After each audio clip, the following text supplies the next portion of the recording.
नमस्कार. श्री स्वामी समर्थ.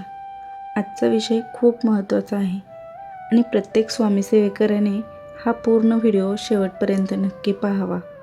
आपण स्वामींची सेवा करतो, नामस्मरण करतो, जप करतो, सप्ताह करतो, पण कधीकधी एक छोटीशी चूक आपल्या पूर्ण सेवेवर परिणाम करू शकते. तुम्हाला माहिती आहे का? सप्ताह सुरू करण्यापूर्वी ग्रामदेवतेचा मान सन्मान का केला जातो आणि जर तो केला नाही तर काय होऊ शकतं? आज आपण ह्याच विषयावर सविस्तरपणे बोलणार आहोत. आज दिनांक 8 एप्रिल 2026 बुधवार, श्री स्वामी समर्थ महाराज पुण्यतिथीनिमित्त आपण ग्रामदेवतेचा मान सन्मान करत आहोत. पूर्वीच्या काळात प्रत्येक गावात एक ग्रामदेवता असायची, जी त्या गावाचं रक्षण करायची. कोणतंही शुभ कार्य करण्याआधी लोक प्रथम ग्रामदेवतेचा आशीर्वाद घेत असतं, कारण ग्रामदेवता म्हणजे त्या भूमीची शक्ती, त्या जागेची ऊर्जा. आजही जेव्हा आपण स्वामी समर्थांचा सप्ताह करतो तेव्हा त्या जागेवर खूप सकारात्मक आणि आध्यात्मिक ऊर्जा निर्माण होते. पण जर जागेच्या मूळ शक्तीला म्हणजेच ग्रामदेवतेला आपण मान दिला नाही तर त्या सेवेत अडथळे येऊ शकतात. म्हणूनच स्वामींची सेवेकरे प्रथम ग्रामदेवतेचा मान सन्मान करतात. ग्रामदेवता मान सन्मान का करावा? कारण त्यामुळे आपली सेवा निर्विघ्नपणे पार पडते, कोणतेही अडथळे येत नाहीत, वातावरण शुद्ध आणि सकारात्मक राहते आणि स्वामींची कृपा अधिक प्रमाणात प्राप्त होते. हा फक्त एक विधी नाही, तर तो नम्रतेचा आणि कृतज्ञता भाव आहे. मान सन्मानासाठी लागणारे साहित्य: एक नारळ, सुपारी, बदाम, खारीक, खडीसाखर आणि एक नाणे, 2 विड्याची पाने.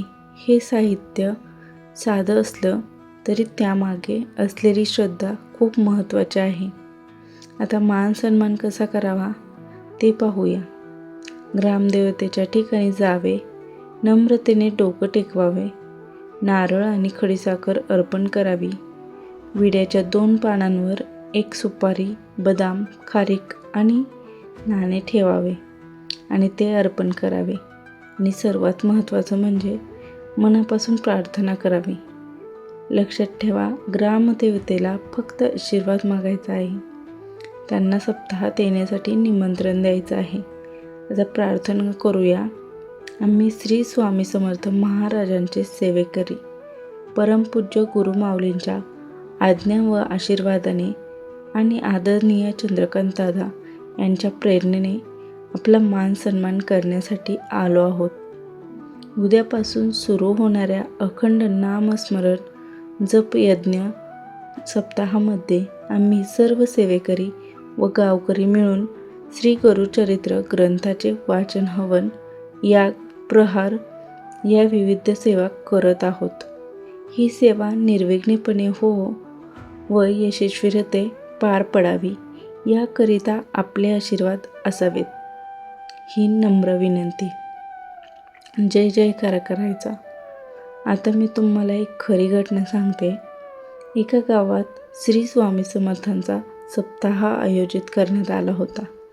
सगळे सेवेकरी खूप आनंदात होते, पण त्यांनी एक गोष्ट विसरली: ग्रामदेवतेचा मान सन्मान.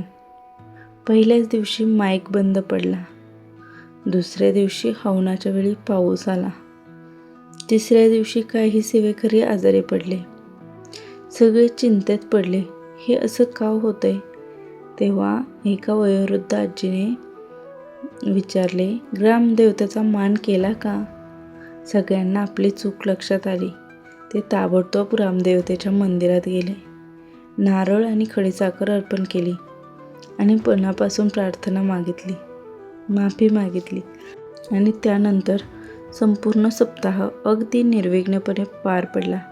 ही गोष्ट आपल्याला शिकवते, मान दिला तरच कृपा मिळते. ग्रामदेवता म्हणजे फक्त देव नाहीत, त्या आपल्या गावाच्या आईसारख्या आहेत. जसं आपण आपल्या आईचा आशीर्वाद घेतो तसंच ग्रामदेवतेचा आशीर्वाद घेणं खूप महत्त्वाचं आहे. आजच्या धावपळीच्या जीवनात आपण या गोष्टी विसरलो असो, पण स्वामी समर्थ आपल्याला शिकवतात नम्रता, कृतज्ञता आणि संस्कार.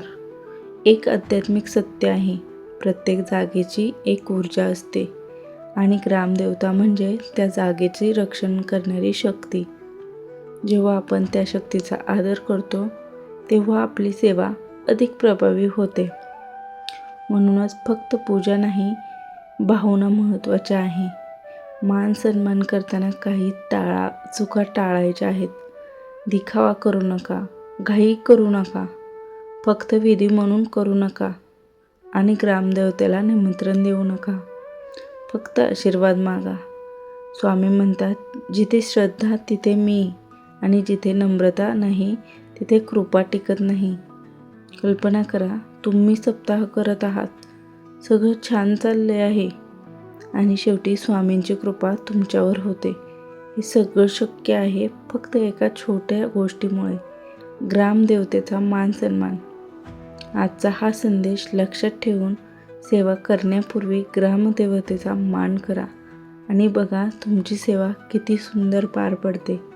जर तुम्ही खरे स्वामी भक्त असाल तर कमेंटमध्ये नक्की लिहा श्री स्वामी समर्थ. व्हिडिओ आवडला असेल तर एक लाईक करा, शेअर करा आणि चॅनलला सबस्क्राईब करा.